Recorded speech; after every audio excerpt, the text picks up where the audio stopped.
Greetings, fellow messengers. I have a quick follow-up for you on a couple of videos I've done recently that you must watch. You must watch these videos because they are very significant. And that is here on the main page. If you look at the first row, you'll see February 10th and 11th, the days of Noah have come. That's like the second to on the right side. And then right in the middle, the fig tree generation ends February 11th, and then this most recent one, the Rapture War. You got to watch these videos. I'm just following up on these videos, so if you haven't watched them, be sure to watch them first, because then what I share now will make a lot more sense. But a couple more things to add to these videos that God brought to me after after doing the videos, after you watching them and me doing them. So one is the date. All right, check this out. So, because I've seen some other videos talking about Obama's birthday, right? And many believe him to be the Antichrist. He's certainly Antichrist, and a lot points to him being certainly a key player in the end times here. So, his birthday is August 4th, 1961. Now, some are erroneously, I'm not sure why, because it's right here. They're saying that 60. Well, let me just show you first. Okay, August 4th, 1961, to the end of the fig tree generation, guys. The fig tree generation is ending here on February 10th, in just 3 days. Most people don't know this, and it's kind of blows my mind that people haven't already figured this out, but thank God he's showing it to us now. But February 10th, in 3 days, this is it. This is the end of the fig tree generation in the days of Noah, according to the Enoch calendar. Obviously, God's not following the Gregorian calendar that was invented by Pope Gregory, who there's no such thing as a pope, back in the 1400s. It's totally unbiblical. So, yeah. That is not what God's following, guys. He's following either the Hebrew calendar, which is a 360-day calendar, or he's following the days of Noah, as Jesus said when he said it will be like the days of Noah. And that's what's happening now. So it ends here in 3 days. Okay, just want you to understand that. Now look down here toward the bottom, and you'll see that it says, or 60 years, 6 months, and 6 days. Okay, so 666.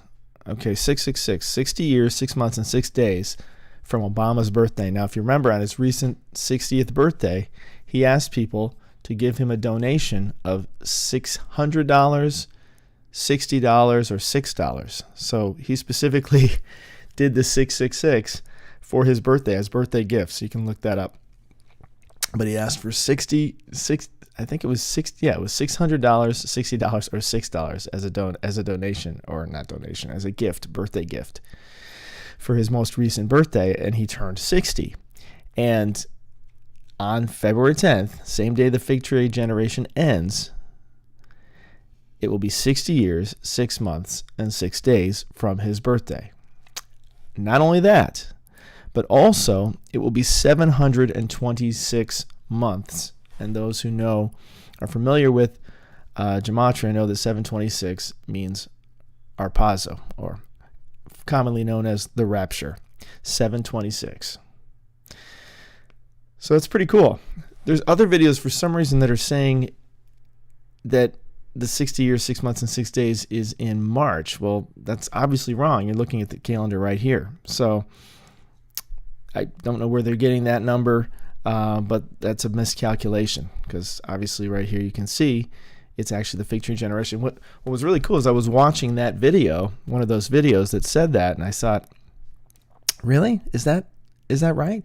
And so I put that date in, and it wasn't right. It was like 60 years and 7 months and something. So I'm like, well, that's not right. So I'm like, well, what is 60 years, 6 months, and 6 days? And I'm like, don't tell me it's the end of the fig tree generation. And it is. So I was blown away by that when I put that in there, because I was just trying to figure out if that calculation was correct, and it turns out it matched up with the previous videos that the Lord had shared through my site here about the fig tree generation ending in 3 days. So I thought that was, what? I thought that was amazing, because it is. It is amazing. All right. Cool. So you got that. That's just one thing I want to share with you. So be sure to check out, again, to go with that, what I just shared, the fig tree generation ends, and February 10th, 11th, the days of Noah have come. Be sure to check out those 2 videos because it ties in to what I just shared with you. Okay. And let me go over to the next spot so I can show you that. Okay. And then well, here, let me show you this again. The next thing relates to the Rapture War. Okay, so be sure to watch that video, the Rapture War, because in that video, I know we're really into dates, and I know sometimes videos like that don't get as much exposure because it doesn't have a date connected to with it, because the date is now. So I may try to stick a date in there just so people watch it, because unfortunately, if it doesn't have a date, people don't pay attention to it. But really, the date is now, because the war is happening now. It's not a specific date. You could say a range of dates, I suppose. You could say, well, a fig tree generation date is probably a date you could associate with it, because that's in 3 days. But the date is now, guys. The Rapture War is beginning now, and I want to show you why. So be sure to watch that video, because I go into a lot more detail about what I'm about to share with you. But I want to follow up on that, because I want to add a few more points as to why Russia is going to surround the Prince of Rosh, which I talk about in the Rapture War. The Prince of Rosh and Gog from Magog, is going to surround Israel. Okay, so let's go back to this map that I showed you in that video. Okay, just to remind you. So Rosh is obviously Russia, and that's in the Bible, in Ezekiel 38, the Prince of Rosh, okay, from the land of Gog and Magog. And you see Magog there is also part of what we call Russia today, and also Afghanistan and other places in there, and Gog and Magog. And then Turkey is actually Tubal, Gomer, Beth Togarmah. And then Iran is Persia. So this is all in the Bible, guys, Ezekiel 38. So go back and watch that video. I go into more detail on that. But that's all in the Bible, okay? These are all the different nations that are going to join Russia in surrounding Israel. And you think, now, why would Russia surround Israel, right? What's the justification? Now, right now they're up here, and you can't see my pointer on here, but they're up here in Ukraine, which you'll see right above the word Meshech there. To the left, that's Ukraine, right next to Russia. And then right under Meshech is Turkey. And then right under Turkey, you can see Israel there. Okay, so they're not far away from each other. All you have is the Caucasus Mountains in between, really dividing it between Turkey and Russia. And then Iran's right over here, and we know Iran just loves Israel so much they want to bomb them to oblivion. So check this out. Here's why Russia is going to, along with these other nations, surround Israel, right? Because you would think, well, why would Russia do that? Well, there's a lot of reasons. Okay, first of all, let's talk about Ukraine and Turkey. Okay, because remember, when Russia comes down, they're going to take Meshech with them, which includes Gomer, Beth Togarmah, Magog. They're going to take Persia with them. We know Iran hates Israel, so that's easy. Put and Cush. So these other, probably these African countries are going to get involved. Probably because probably some of them are Muslim, and also because of the geographic location. Just they're going to have to be involved in the war because it's happening so close to them, and they're going to recruit them. So they're surrounded. They're surrounded by the enemy basically already. So, but check this out. Ukraine is buying their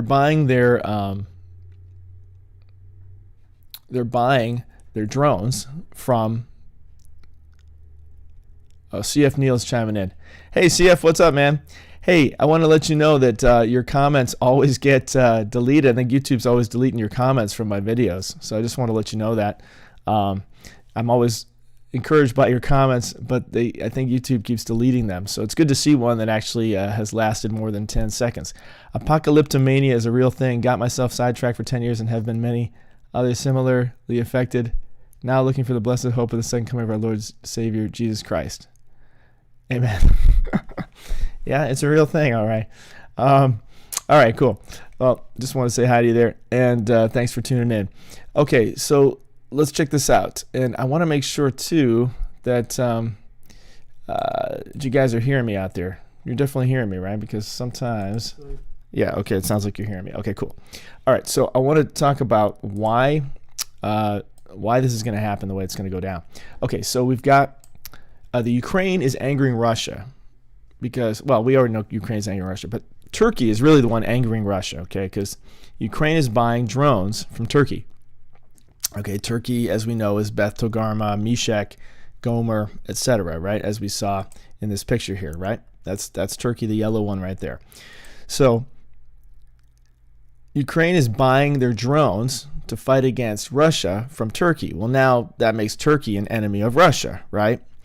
So Turkey, a sometimes wavering NATO ally, backs Ukraine. In a public rebuke of Russia, Turkey will expand supplies of one of the Ukrainian army's most sophisticated weapons, a long-range Turkish-made armed drone. Whoa. Okay, so Turkey is basically saying, hey, we're not standing with you, Russia. We're standing with Ukraine, which now makes them an enemy of Russia, the Prince of Rosh. So he's not just going to be attacking Ukraine. He's going to be attacking Turkey as well, because Turkey is now aiding and abetting Ukraine. So you can see where that's going to go, right? Forget U.S. military aid. Putin eyes threat from Turkish drones in Ukraine. Well, he's going to shut that down, right? So he's going to have to go into Turkey. He's going to have to shut that down. Okay, so why Ukraine's Turkish-made drone became a flashpoint in tensions with Russia. Okay, so that is the deal, and we'll go to that other one in a second. Why he's going to drag, in Ezekiel, he describes kind of God sort of putting a hook in them and dragging them down to attack Israel, right? And so that's what Russia's going to do. They're going to attack Turkey, stop them from helping Ukraine with their drones, and they're going to take over Turkey, and they're going to drag Turkey along with them. They're going to make a deal, say, look, since you're helping out them, Ukraine, and that's a big no-no, and we could annihilate you and bomb you to oblivion. Instead, you're going to help us, okay? Because we're going to go down and we're going to take Israel. I'm like, what? You're going to take Israel? Yeah, because Iran is helping. Iran is already helping, and I don't know, did I not put that in here? I thought I put that in here. Iran, here, let me show you this really quick. So I'm not sure if I put that in here or not. Let me just show you this really quick. Iran, Russia. So, okay, yeah, because I knew I had that open, but I think I closed it. Okay, so here it is. So check this out. So Iran and Russia, maybe that was the first one I opened there. Iran and Russia are buddies, okay? They're recent buddies. I mean, they just chimed up. This just happened, like in the last 4 days. For Russia and Iran, the Ukraine crisis is already a success. For Israel, it's bad news. Okay, do you see what's happening here, guys? Okay, so Russia is teaming up with Iran, who hates Israel, right? So let's see, it says, the Ukraine crisis is a no-win situation for Israel, caught between America and Russia, but the impact of the crisis on Israel's national security goes far further, taking in Iran, the Gulf, and China. Okay, so Putin, man, not a dummy, teaming up with China and teaming up with Iran. Whew! Iran, we know, hates America and hates Israel. Okay, so Russia's like, listen, you help us, Persia, which is, again, it's in the Bible, right? So you come and help us take Ukraine, and in return, we'll help you take out good old Israel. That's right. See, this is how deals work, guys. Yeah, we'll help, China. Yeah, we'll help you with Ukraine, and you're going to help us take Taiwan. Interesting. Everybody wants something, right? North Korea is even getting in the game. They're going to try to take South Korea back. So it's all happening, guys. And this is why it's going to happen this way. And this is why Russia is going to be involved, because you're thinking, well, why is Russia going to come down? But that's not the only reason. So Russia's teaming up with Iran. Iran's going to help them with Ukraine, and then Russia's going to turn around and pay back Iran by taking Israel. And why would Russia do that? Because you think Russia's just going to help Iran? No, they're going to get something out of the deal too. It's called the pipeline, folks. The competition now for gas and oil is between Russia, Israel's pipeline, and the U.S. So the U.S. has bombed considerably, not doing more in that region. So basically, it's between Russia and Israel for the pipeline.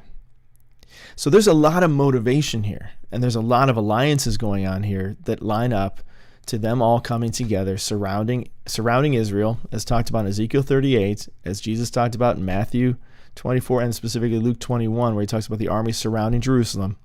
And then in Revelation 6, when the great earthquake happens, and Jesus comes on the cloud of heavens, and everybody mourns because the great day of his wrath has come. So this is significant, guys. Very, very significant. We've got the end of the fig tree generation happening here in 3 days. It lines up 666 with Obama and Arpazo 726, right? And then we've got Russia. Oh, there it is. Yeah, I had it in there earlier. Russia and Iran teaming up, right? Russia and Persia, the Prince of Rosh and Persia teaming up against Ukraine. And then he's going to pay them back by coming and taking out Israel, which has been their lifelong dream, is to take out Israel. And probably the U.S. too. Babylon is going to go down. And they're going to take out Turkey because Turkey's kind of helping out Ukraine. So they're like, oh, no. See, so they're going to start coming down into Turkey, saying, no, Turkey, you're not doing that. In fact, what you're going to do is you're going to join us.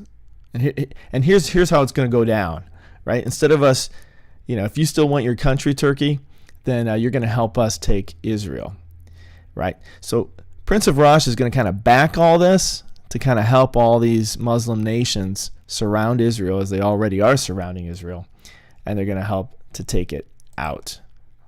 So that's what's going down. Okay, 666, the mark of the beast, right? Lines up with the beast, Antichrist, Obama, and 726. Russia's teaming up with, going to ultimately drag Turkey into it, teams up with Iran to take Ukraine, and ultimately Israel and take their oil. Remember, he came for the plunder in Ezekiel 38. He's coming for the plunder and the booty, right? That's the pipeline. That's what he's going to grab. That's the gold that they're talking about that he's going to grab out of there. So just a quick update there. Be sure to check out those other videos that go into more depth on that. But just wanted to share that with you. Pretty powerful stuff. It's happening. This is the end. The end is here, folks. And we are alive to witness it. How exciting can that be? May God bless you. Talk to you guys soon.